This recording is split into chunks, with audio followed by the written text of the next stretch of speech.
sensitivity analysis is a tool that is widely used by those at the top of the organization to analyze the scenario. जब एक overall scenario क्या चल रहा है, overall market में क्या चीज चल रही है, ओवरऑल कौन से इन्वेस्टमेंट प्रपोजल्स ज्यादा अप्लाई हो रहे हैं, वो चीज स्टडी करनी है, तब सेंसिटिविटी एनालिसिस यूज की जाती है. जैसे फॉर एग्जांपल अगर मैं मोबाइल का एग्जांपल लूं, there are so many companies जो मोबाइल का नेट पैक ऑफर कर रही हैं. Airtel is there, then there is Jio is there, आपस में कॉम्पिटिटर है. तो वो सारे ओवरऑल सिनेरियो स्टडी करेंगे कि मार्केट में लोगों को क्या पसंद आ रहा है, मार्केट में पब्लिक किस तरह का पैक चाह रही है, मार्केट में बाकी हमारी जो कॉम्पिटिटर्स हैं वो क्या चीज ऑफर कर रही हैं. तो ओवरऑल सिनेरियो उनको एनालाइज करना ही पड़ेगा कि जो बाकी ऑफर कर रहे हैं हमें वो देना ही पड़ेगा. उसके अलावा what add on, what plus feature we are giving कि हम लोगों को अपनी तरफ अट्रैक्ट करें. तो सेंसिटिविटी एनालिसिस सिर्फ इस कंसेप्ट पे वर्क करती है कि it helps to analyse the scenario.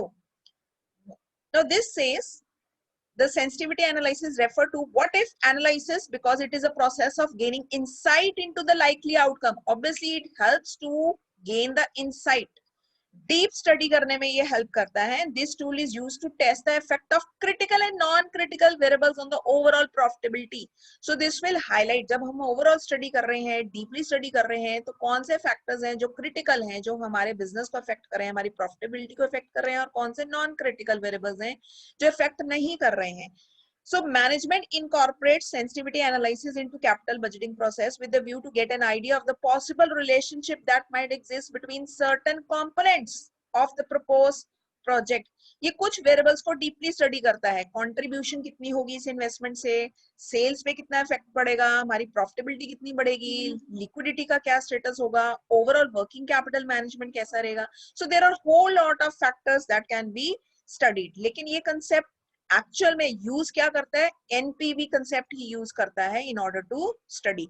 So you can see कि हर अप्रोच में ज्यादातर एनपीवी को इंपॉर्टेंस दी गई है as compare to IRR. So we can conclude that NPV approach और method is much better for achieving at the logical conclusion as compared to IRR.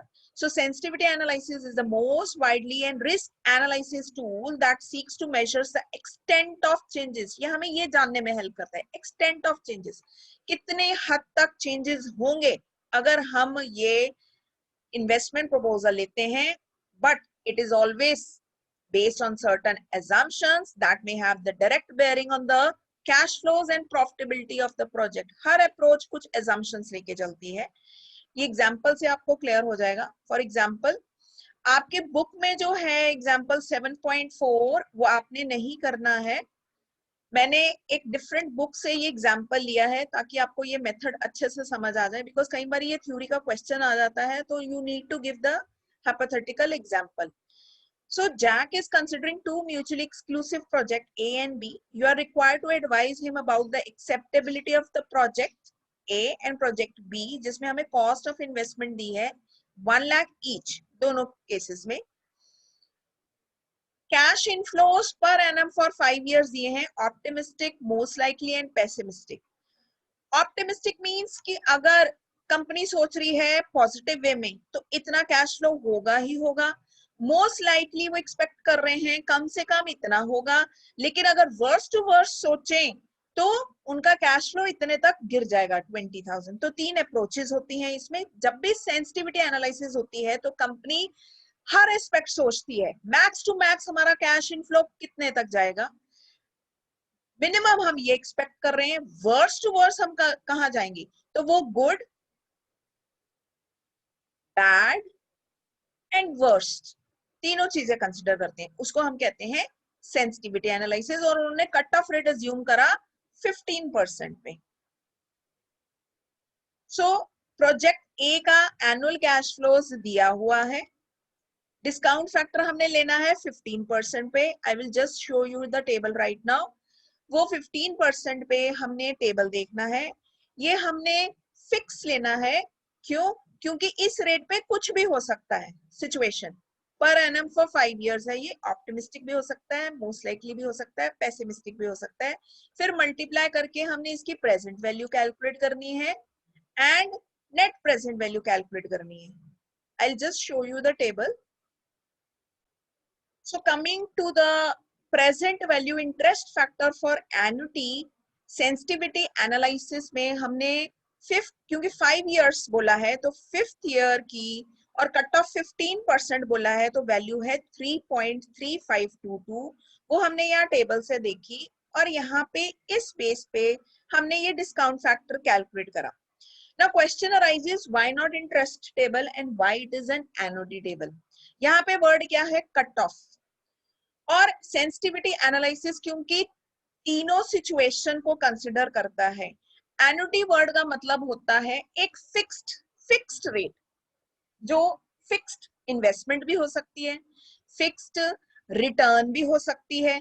तो हम हमेशा जब सेंसिटिविटी एनालिसिस लेके चलते हैं तो जब हम कैश फ्लोज के लिए सर्टन नहीं है, cash flows can be optimistic, can be most likely, can be pessimistic, तो दूसरी तरफ हमें रेट एक फिक्स लेके चलना पड़ेगा, उसके लिए हमें श्योर होना पड़ेगा और वो रेट है 15%. कट ऑफ का मतलब हम श्योर है 15% जाएगा ही जाएगा, इससे ज्यादा नहीं या इससे कम नहीं, तो इसीलिए वर्ड यूज करते हैं cut off. That is the reason कि हम सेंसिटिविटी एनालिसिस में जो टेबल देखते हैं वो एन्युटी टेबल देखते हैं, because we are sure about the cut off rate कि हमने इस पे ही वर्क करना है. और हमें ये टेबल देखने के लिए रेट पता होना चाहिए 15% एंड टाइम पता होना चाहिए, जो कि क्वेश्चन में ऑलवेज दिया होगा, दैट इज 5 years. इसी रीजन के कारण हमने ये एन्युटी टेबल देखा 5th ईयर पे 15% की वैल्यू. सो प्रोजेक्ट ए की हमने 15% पे कट ऑफ वैल्यू देखी एन्युटी टेबल से, वो आई 3.3522.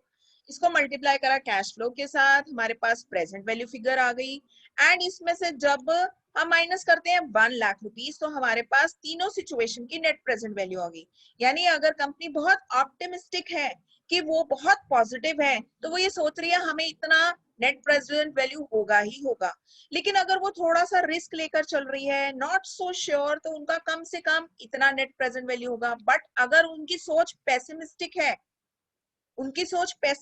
है, वो डर रहे हैं, रिस्क के ज्यादा ज्यूम कर रहे हैं, तो उनका नेट प्रेजेंट वैल्यू वो एक्सपेक्ट कर रहे हैं कि नेगेटिव में जाएगा. उसी तरह प्रोजेक्ट बी की कैलकुलेट करी और हमारे पास तीनों सिचुएशन की नेट प्रेजेंट वैल्यू आ गई. Now how to give the conclusion. The net present value so calculated indicates that project A is more risky as compared to the project B, but at the same time during favorable condition. Why we said project A is more risky? क्योंकि worst to worst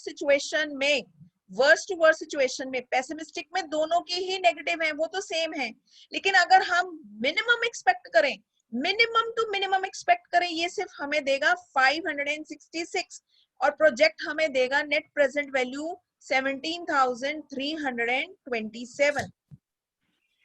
My question is, see explanation में we can add to this, because net present value is more of project A. We all are very clear कि if NPV is more, as the NPV increases, risk also increases. On this basis, it is said कि project A is more risky. So management का attitude कैसा है depend करता है कि कौन सा प्रोजेक्ट वो एक्सेप्ट करना चाहेंगे. If they are ready to take more risk, they will accept A. But if they don't want to take risk and they want only profitability, they will go for project B. Clear? Yes, ma'am. Yes, ma'am.